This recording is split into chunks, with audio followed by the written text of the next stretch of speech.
மதிமுகம் செய்திகள். இன்றைய முக்கிய நிகழ்வுகளை பார்ப்பதற்கு முன்னதாக தலைப்புச் செய்திகளை பார்க்கலாம். மற்ற மாநிலங்களை விட சிறப்பான இடத்தில் தமிழ்நாடு, முதலமைச்சர் மு.க.ஸ்டாலின் பெருமிதம். எந்த அளவுக்கு மழை பெய்தாலும் சமாளிக்கும் வகையில் நடவடிக்கை, துணை முதலமைச்சர் உதயநிதி ஸ்டாலின் உறுதி. மோந்தா புயல் அக்டோபர் 28 இரவுக்குள் கரையை கடக்கும், வானிலை ஆய்வு மைய தலைவர் அமுதா பேட்டி. திருச்செந்தூர் முருகன் கோவிலில் கோலாகலமாக நடைபெற்ற சூரசம்ஹாரம் விழா, அரோகரா முழக்கங்களுடன் பக்தர்கள் சுவாமி தரிசனம். திருநாய்கள் தொடர்பான வழக்கு, அனைத்து மாநில தலைமை செயலாளர்களும் நேரில் ஆஜராக உச்சநீதிமன்றம் உத்தரவு. மற்ற மாநிலங்களை விட சிறப்பான இடத்தில் தமிழ்நாடு இருப்பதாக முதலமைச்சர் மு.க.ஸ்டாலின் பெருமிதம் தெரிவித்துள்ளார். பாரதிதாசன் மேலாண்மை கல்வி நிறுவனத்தின் 33வது பட்டமளிப்பு விழா சென்னையில் நடைபெற்றது. இதில் முதலமைச்சர் மு.க.ஸ்டாலின் பங்கேற்று மாணவ மாணவிகளுக்கு பட்டங்கள் மற்றும் பதக்கங்களை வழங்கினார். இந்த நிகழ்ச்சியில் 21 பேர் 38வது பட்டப்பிரிவின் கீழும் 8 பேர் 39வது பட்டப்பிரிவின் கீழும் நேரடியாக பட்டங்களை பெற்றனர். தொடர்ந்து நிகழ்ச்சியில் பேசிய முதலமைச்சர், உயர்கல்வியில் தமிழ்நாடு சிறந்து விளங்க திராவிட இயக்கம்தான் காரணம் எனவும், இந்த அடித்தளத்தை அமைத்தவர் கலைஞர்தான் எனவும் கூறினார். அதன் தொடர்ச்சியாக இந்த திராவிட மாடல் அரசும் பல்வேறு திட்டங்களை செயல்படுத்தி மற்ற மாநிலங்களை விட சிறப்பான இடத்தில் தமிழ்நாடு இருக்கிறது என முதலமைச்சர் மு.க.ஸ்டாலின் பெருமிதம் தெரிவித்தார். உயர்கல்வியில தமிழ்நாடு சிறக்க காரணம் யார்? ஒரு காலத்துல கல்வி மறுக்கப்பட்ட சமூகங்கள் எல்லாம் இன்னைக்கு படிச்சு முன்னேறி உலகம் முழுக்க டாப் பொசிஷன்ல இருக்கிறோம்னா அதுக்கு காரணம் யார்? திராவிட இயக்கம். இந்த அடித்தளத்துல உயர்கல்வியில் தலை சிறந்த தமிழ்நாட்டை கட்டமைச்சவர் முத்தமிழறிஞர் கலைஞர் அவர்கள்.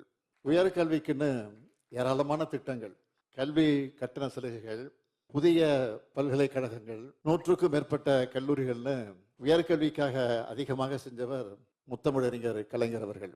அதோட தொடர்ச்சியாக தான் நம்ம திராவிட மாடல் அரசும் ஏழை எளிய மாணவ மாணவியரும் உலகத்தரத்தில் கல்வி பெற வேண்டும் என்று முதலமைச்சரின் காலை உணவு திட்டம், கல்லூரி படிக்கக்கூடிய அரசு பள்ளி மாணவர்களுக்கு மாதம் 1000 ரூபாய் வழங்குகிற தமிழ் புதல்வன் மற்றும் புதுமை பெண் திட்டம், முதலமைச்சரின் ஆய்வு திட்ட நிதி உதவி, வாய்ப்பு வசதி இல்லாத வீட்டு பிள்ளைகளும் உலகின் முன்னணி உயர்கல்வி நிறுவனங்கள் சேரணும்னு மாடல் ஸ்கூல், தகைசால் பள்ளிகள்னு பல்வேறு முன்னணி திட்டங்களை செயல்படுத்திக்கிட்டு வரோம்.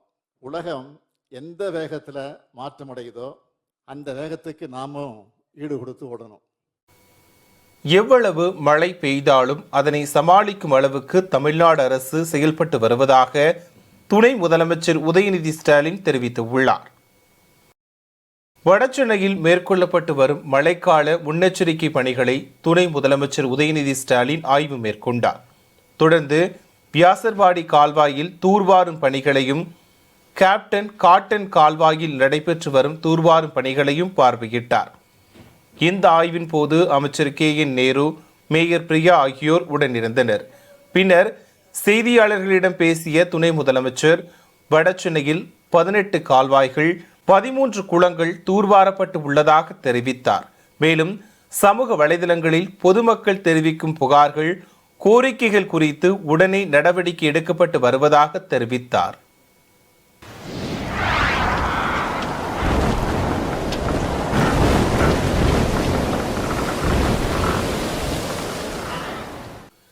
சென்னையின் கிழக்கே மையம் கொண்டு உள்ள புயல் அக்டோபர் 28 இரவுக்குள் கரையை கடக்கும் என தென்மண்டல வானிலை ஆய்வு தலைவர் அமுதா தெரிவித்துள்ளார். சென்னையில் செய்தியாளர்களிடம் பேசிய அவர், தென்கிழக்கு வங்கக்கடல் பகுதிகளில் நிலவிய ஆழ்ந்த காற்றழுத்த தாழ்வு மண்டலம் சென்னையிலிருந்து கிழக்கு தென்கிழக்கே சுமார் 480 கிலோமீட்டர் தொலைவில் மையம் கொண்டுள்ளது. இது வடமேற்கு திசையில் நகர்ந்து அக்டோபர் 28 காலை தீவிர புயலாக வலுப்பெற்று ஆந்திர கடலோர பகுதிகளில் மசூலிப்பட்டினம், கலிங்கப்பட்டினத்திற்கு இடையே காக்கிநாடாவிற்கு அருகில் இரவுக்குள் கரையை கடக்கக்கூடும் என தென்மண்டல வானிலை ஆய்வு மைய தலைவர் அமுதா தெரிவித்துள்ளார். அப்போது காற்றின் வேகம் மணிக்கு 90 முதல் 100 கிலோமீட்டர் வேகத்திலும் இடையிடையே 110 கிலோமீட்டர் வேகத்திலும் வீசக்கூடும் எனவும் தெரிவித்தார். அதேபோல் அக்டோபர் 28ஆம் தேதி திருவள்ளூர் மாவட்டத்தில் கனமுதல் மிக கனமழையும், சென்னை, செங்கல்பட்டு, காஞ்சிபுரம், ராணிப்பேட்டை, தேனி, தென்காசி, திருநெல்வேலி மாவட்டத்தின் மலைப்பகுதிகள் மற்றும் கன்னியாகுமரி மாவட்டங்களில் ஓரிரு இடங்களில் கனமழை பெய்ய வாய்ப்புள்ளது எனவும் எச்சரிக்கை விடுத்துள்ளார். இன்று 27ஆம் தேதி காலை 11:30 மணி அளவில் கடந்த 6 மணி நேரத்தில் மணிக்கு 17 km/h வேகத்தில் மேற்கு வடமேற்கு திசை நோக்கி நகர்ந்து தென்மேற்கு மற்றும் அதனையொட்டிய மத்திய மேற்கு வங்கக்கடல் பகுதிகளில் சென்னைக்கு கிழக்கே சுமார் 480 கிலோமீட்டர் தொலைவிலும், ஆந்திராவின் காக்கிநாடாவிலிருந்து தெற்கு தென்கிழக்கே 530 கிலோமீட்டர் தொலைவிலும், விசாகப்பட்டினத்திலிருந்து தெற்கு தென்கிழக்கே 560 கிலோமீட்டர் தொலைவிலும், போர்ட் பிளேர் அந்தமான் தீவுகளில் மேற்கே 890 கிலோமீட்டர் தொலைவிலும் மோந்தா நிலை கொண்டுள்ளது. கந்தசஷ்டி விரதம் தொடங்கிய நிலையில் முருகனின் 2ஆம் படை வீடான திருச்செந்தூர் முருகன் கோவிலில் சூரசம்ஹாரம் விழா கோலாகலமாக நடைபெற்றது. திருச்செந்தூரில் போர் புரிந்து சூரபத்மனை வதம் செய்யும் நிகழ்வே சூரசம்ஹாரம் என சொல்லப்படுகிறது. இது ஆண்டுதோறும் திருச்செந்தூர் கோவில் கடல் அருகே நடைபெறும்.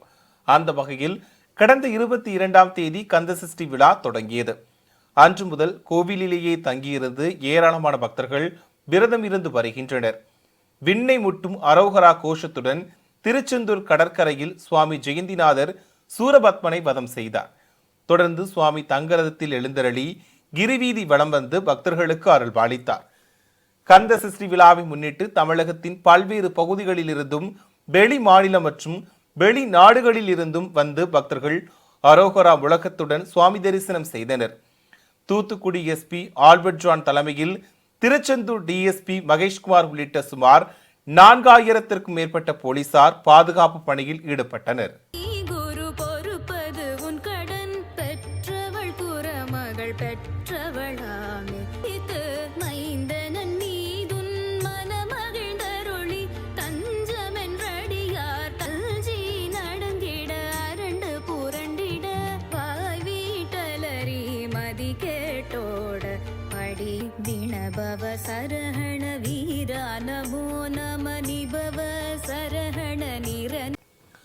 தெரு நாய்கள் தொடர்பான வழக்கில் 26 மாநில தலைமை செயலாளர்கள் நேரில் ஆஜராக உத்தரவு பிறப்பிக்கப்பட்டுள்ளது. டெல்லியில் தெருநாய்களின் தொல்லை குறித்து உச்சநீதிமன்றம் தாமாக முன்வந்து விசாரணை நடத்தி வருகிறது. அத்துடன் இது தொடர்பாக தனித்தனியாக தாக்கல் செய்யப்பட்ட 4 மனுக்களும் விசாரிக்கப்பட்டு வருகின்றன. முன்னதாக கடந்த ஆகஸ்ட் 22ஆம் தேதி பிறப்பித்த உத்தரவில் நாடு முழுவதும் உள்ள உயர்நீதிமன்றங்களில் உள்ள இந்த விவகாரம் தொடர்பான அனைத்து வழக்குகளையும் உச்ச நீதிமன்றத்திற்கு மாற்ற நீதிபதிகள் அமர்வு முடிவு செய்தது. மேலும் அனைத்து மாநிலங்கள் மற்றும் யூனியன் பிரதேசங்களையும் வழக்கில் ஒரு தரப்பாக சேர்த்து பதிலளிக்குமாறு உத்தரவிட்டிருந்தது.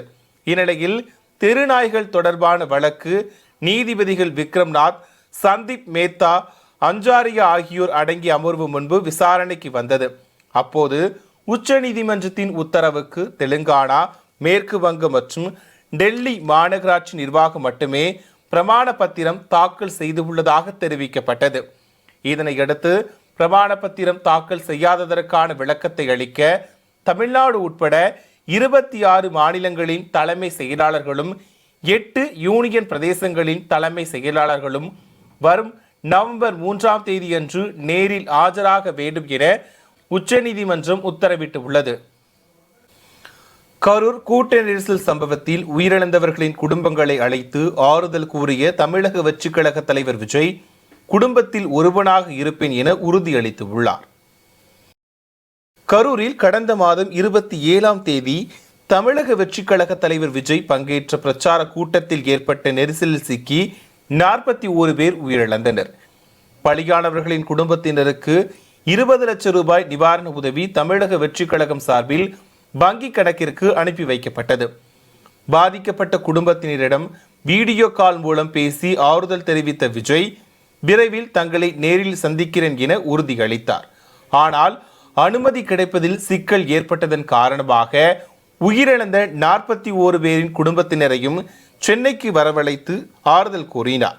மேலும் நெரிசலில் சிக்கி காயமடைந்த 110 பேரின் குடும்பத்தினரையும் விஜய் நேரில் சந்தித்து பேசினார். இந்நிலையில் உயிரிழந்தவர்களின் குடும்பத்தினரிடம் தமிழக வெற்றிக் கழக தலைவர் விஜய் கண்ணீர் மல்க மன்னிப்பு கேட்டுள்ளார். மேலும் குடும்பத்தில் ஒருவனாக தங்களுடன் இருப்பேன் எனவும் வேலை வாய்ப்பு, திருமணம், கல்வி என அனைத்தையும் தான் ஏற்றுக்கொள்கிறேன் எனவும் தெரிவித்துள்ளார். ராணிப்பேட்டை மாவட்டத்தில் பள்ளி கல்வித்துறை சார்பாக நடைபெற்ற கலை திருவிழாவை அமைச்சர் காந்தி துவக்கி வைத்தார். தமிழ்நாடு அரசு பள்ளி கல்வித்துறை சார்பாக ராணிப்பேட்டை மாவட்ட அளவிலான கலை திருவிழா துவக்க நிகழ்ச்சி வெகு விமர்சையாக நடைபெற்றது. இந்த நிகழ்ச்சியினை தமிழக கைத்தறி மற்றும் நூல்துறை அமைச்சர் ஆர் காந்தி சிறப்பு விருந்தினராக கலந்து கொண்டு தொடங்கி வைத்தார். இதில் மாவட்ட ஆட்சியர் சந்திரகலா, ஆற்காடு சட்டமன்ற உறுப்பினர் ஈஸ்வரப்பன் மற்றும் உள்ளாட்சி பிரதிநிதிகள் பலர் கலந்து கொண்டனர். தொடர்ந்து நிகழ்ச்சியில் பேசிய அமைச்சர் காந்தி, முதலமைச்சர் மு.க. ஸ்டாலின் பொறுப்பேற்ற பிறகு கல்வி மற்றும் சுகாதாரத்துறைக்கு முக்கியத்துவம் தருவதாகவும் விளையாட்டுத் துறைகளில் தமிழகம் சிறந்து விளங்குவதாகவும் கூறினார்.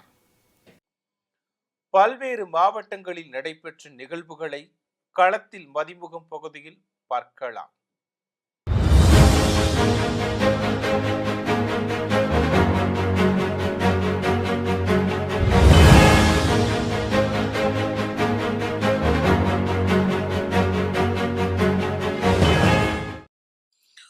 கோவை விலாங்குறிச்சி பகுதியில் உள்ள ஆர்ஜே மெட்ரிகுலேஷன் பள்ளியில் 19ஆம் ஆண்டு அறிவியல் கண்காட்சி நடைபெற்றது. இக்கண்காட்சியில் மாணவ மாணவிகள் தங்களுடைய தனித்திறன் மற்றும் குழுத்திறன்களை வெளிப்படுத்தி தங்களுடைய படைப்புகளை காட்சிப்படுத்தி அதற்கு செயல் விளக்கமும் அளித்தனர். தொடர்ந்து சிறப்பான கண்டுபிடிப்புகளுக்கு பரிசு தொகை வழங்கப்பட்டது. புதுச்சேரி போக்குவரத்து துறை சார்பில் மின்சார பேருந்து முனையம் மற்றும் மின்சார பேருந்துகள் இயக்க துவக்க விழா நடைபெற்றது. இதில் துணைநிலை ஆளுநர் கைலாஸ்நாதன், முதலமைச்சர் ரங்கசாமி, சட்டப்பேரவைத் தலைவர் செல்வம், நாடாளுமன்ற உறுப்பினர் செல்வ கணபதி மற்றும் அதிகாரிகள் பலர் பங்கேற்றனர். தொடர்ந்து துணைநிலை ஆளுநர் கைலாஷ்நாதன், முதலமைச்சர் ரங்கசாமி ஆகியோர் கல்வெட்டை திறந்து வைத்து கொடியசைத்து பேருந்துகளை இயக்கி வைத்தனர். மாநில அரசு உரிமைப்பட்டது, அவை எங்கேயோ இருக்கிறாலே கேட்க முடியாது. இவங்களை மாநில அரசு எதுக்கும் தயாராக இருங்கன்னு சொல்லுது. அப்போ அவங்கள கேட்காம யார் ஒரு முதலமைச்சர் எல்லாமே மதிப்பீடே இல்லைனாலும் இந்த மதிப்பீட்டு உருவாக்குறது தான் ஒரு முதலமைச்சருடைய கடமை. ராணிப்பேட்டை மாவட்டம் குடிமல்லூர் கிராமத்தைச் சேர்ந்த பாலாஜி என்பவர் இந்திய ராணுவத்தில் பணியாற்றி வருவதோடு தற்போது பெங்களூருவில் இந்திய ராணுவ சிப்பாயாக பணிபுரிந்து வருகிறார். இந்நிலையில் அவரது வீட்டிற்குள் புகுந்த மர்ம நபர்கள் பீரோவை உடைத்து 15 சவரன் தங்க நகைகளை கொள்ளையடித்து சென்றனர். இதுகுறித்து காவல் நிலையத்தில் அளித்த புகாரின் அடிப்படையில் போலீசார் வழக்கு பதிவு செய்து விசாரணை மேற்கொண்டு வருகின்றனர். வேலூரில் ரயில் தண்டவாளத்தை கடக்க முயன்ற தந்தை மற்றும் மகன் ரயில் மோதி உயிரிழந்த சம்பவம் சோகத்தை ஏற்படுத்தியுள்ளது. தந்தை ராஜேஷ் மற்றும் மகன் கிஷோர் ஆகிய இருவரும் கம்பராஜபுரம் அருகே தண்டவாளத்தை கடக்க முயன்ற போது ரயில் மோதியதில் இருவரும் சம்பவ இடத்திலேயே பலியாகினர். இந்த சம்பவம் குறித்து காட்பாடி ரயில்வே போலீசார் உடல்களை கைப்பற்றி பிரேத பரிசோதனைக்காக அரசு மருத்துவமனைக்கு அனுப்பி வைத்து விசாரணை மேற்கொண்டு வருகின்றனர். புதுக்கோட்டை மாவட்ட ஆட்சியர் அலுவலகத்தில் கொடியுடன் இருசக்கர வாகனத்தில் போராட்டத்தில் ஈடுபட வந்த விவசாயியால் பரபரப்பு ஏற்பட்டது. இது குறித்து மேற்கொண்ட விசாரணையில் விவசாயி இடுபொருட்களை வாங்குவதற்கு 25 லட்சம் ரூபாய் பணம் வேண்டும் என வங்கியில் முறையிட்டும் தனக்கு கடன் வழங்கவில்லை என விவசாயி வேதனை தெரிவித்தார். எனவே மாவட்ட ஆட்சியர் இது குறித்து உரிய நடவடிக்கை எடுக்க வேண்டும் என மனு கொடுக்க வந்துள்ளதாகவும் கூறினார். திருப்பூர் மாவட்டம் செங்குந்தபுரம் ராஜகணபதி கோவிலில் மது போதையில் ரகளையில் ஈடுபட்ட இளைஞரால் பரபரப்பு ஏற்பட்டது. இது குறித்த வீடியோ தற்போது வெளியாகி பரபரப்பை ஏற்படுத்தியுள்ளதோடு வைரலாகி வருகிறது.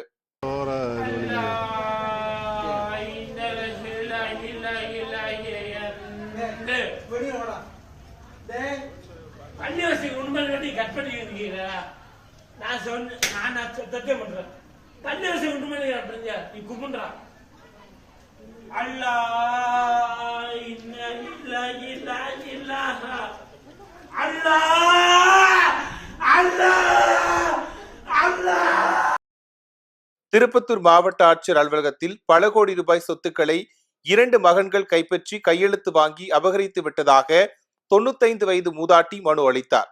இதனையடுத்து நாற்காலியில் இருந்து கீழே இறங்கி வந்து மனுவை பெற்றுக்கொண்ட மாவட்ட ஆட்சியர் ஒரு வாரத்திற்குள் நடவடிக்கை எடுப்பதாக உறுதியளித்தார்.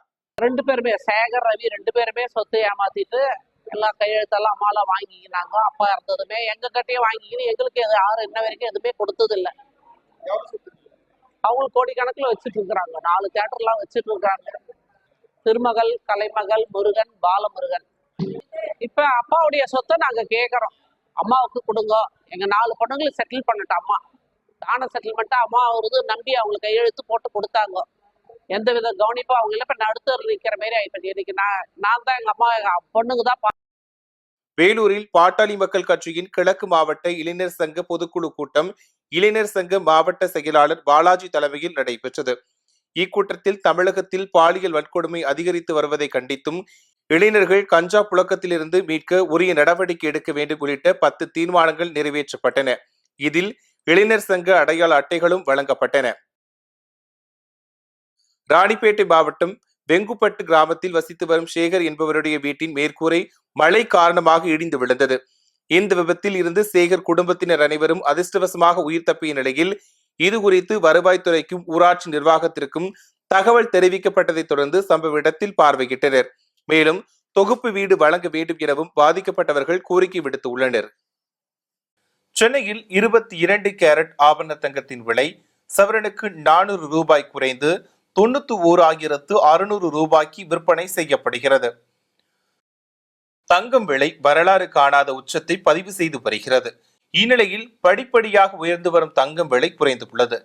அதன்படி சென்னையில் 22 கேரட் ஆபரண தங்கத்தின் விலை கிராமிற்கு 50 ரூபாய் குறைந்து 11,450 ரூபாய்க்கு விற்பனை செய்யப்படுகிறது. இதேபோல் சவரனுக்கு 400 ரூபாய் குறைந்து 91,600 ரூபாய்க்கு விற்பனையாகிறது. இந்நிலையில் வெள்ளியின் விலையில் எந்தவித மாற்றமும் இன்றி 1 கிராம் வெள்ளி 170 ரூபாய்க்கும் 1 கிலோ வெள்ளி 1,70,000 ரூபாய்க்கும் விற்பனை செய்யப்படுகிறது. உக்ரைன் மீது ரஷ்யா நடத்திய தாக்குதலில் 4 பேர் உயிரிழந்தனர். உக்ரைன் ரஷ்யா இடையே கடந்த 1340 நாட்களாக போர் நீடித்து வருகிறது. இந்த போரில் ஆயிரக்கணக்கானோர் உயிரிழந்துள்ளனர். இப்போரில் உக்ரைனுக்கு அமெரிக்கா மற்றும் ஐரோப்பிய நாடுகள் ஆதரவு அளித்து வருகின்றன. இருப்பினும் போரை முடிவுக்கு கொண்டு வர அமெரிக்க அதிபர் ட்ரம்ப் மேற்கொண்ட முயற்சிகள் தோல்வியில் முடிவடைந்தன. இதனால் இரு நாடுகளும் தொடர்ந்து மோதலில் ஈடுபட்டு வருகின்றன. இந்நிலையில் உக்ரைன் மீது ரஷ்யா அதிரடி தாக்குதல் நடத்தியது. தலைநகர் கீவ் மற்றும் டினிபிரோ, பெட்ரோசோவ் நகரங்களை குறிவைத்து ஏவுகணைகள், ட்ரோன்கள் மூலம் ரஷ்யா தாக்குதல் நடத்தியது. இந்த தாக்குதலில் 4 பேர் உயிரிழந்து உள்ளனர். மேலும் பலர் படுகாயமடைந்து உள்ளனர். மீண்டும் தலைப்புச் செய்திகள். மற்ற மாநிலங்களை விட சிறப்பான இடத்தில் தமிழ்நாடு, முதலமைச்சர் மு.க. ஸ்டாலின் பெருமிதம். எந்த அளவுக்கு மழை பெய்தாலும் சமாளிக்கும் வகையில் நடவடிக்கை, துணை முதலமைச்சர் உதயநிதி ஸ்டாலின் உறுதி. மோந்தா புயல் அக்டோபர் 28ஆம் தேதி இரவுக்குள் கரையை கடக்கும், வானிலை ஆய்வு மைய தலைவர் அமுதா பேட்டி. திருச்செந்தூர் முருகன் கோவிலில் கோலாகலமாக நடைபெற்ற சூரசம்ஹாரம் விழா, அரோகரா முழக்கங்களுடன் பக்தர்கள் சுவாமி தரிசனம். திருநாய்கள் தொடர்பான வழக்கு, அனைத்து மாநில தலைமை செயலாளர்களும் நேரில் ஆஜராக உச்சநீதிமன்றம் உத்தரவு. இத்துடன் செய்திகள் நிறைவடைந்தன. மீண்டும் செய்திகள் காலை 8 மணிக்கு. மேலும் செய்திகளை தெரிந்து கொள்ள மதிமுகம் பிரைம் யூடியூப் தளத்தில் இணைந்திருங்கள்.